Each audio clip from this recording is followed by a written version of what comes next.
இன்றைய இனிய நாளில் சிவனின் படைப்பு ரகசியங்கள் பற்றி தொடர்ந்து பார்ப்போம்.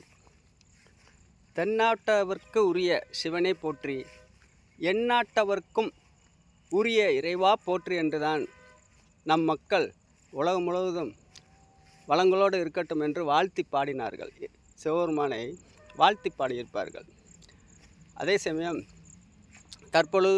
தற்பொழுது நடந்து வரும் அறிவியல் யுகத்தில் மக்கள் பொதுவாக உலக விஷயங்களை பலவற்றை தெரிந்திருந்தாலும் ஒரு சிலவற்றை மட்டுமே மனதில் வைத்திருப்பார்கள், பலவற்றை மறந்து விடுவார்கள். இந்த காரணத்தால் தான் அடிக்கடி பூமியில் உத்தமர்களும் 7 மகரிஷிகளால் ஆசீர்வாதம் பெற்ற தீர்க்கதரிசிகளும் சித்தர்களும் நம் நாட்டிலும் உலகம் முழுவதும் தோன்றிக்கொண்டே இருக்கிறார்கள்.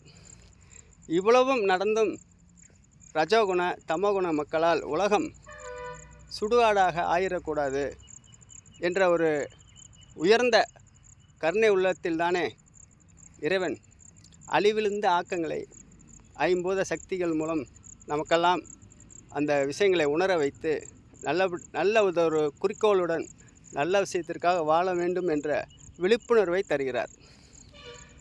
என்னுடைய ஒரு சில வாரங்களுக்கு பிறகு AURA பரவும் ஒளி லைட்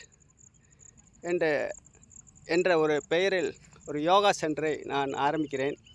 அதற்குரிய இடவசதி என்னிடம் உள்ளது. மக்களாகிய நீங்கள் உங்களுடைய பங்களிப்பும் தேவைப்படும். இதை பற்றி பின்னர் டெஸ்கிரிப்ஷனில் தெரியப்படுத்துகிறேன்.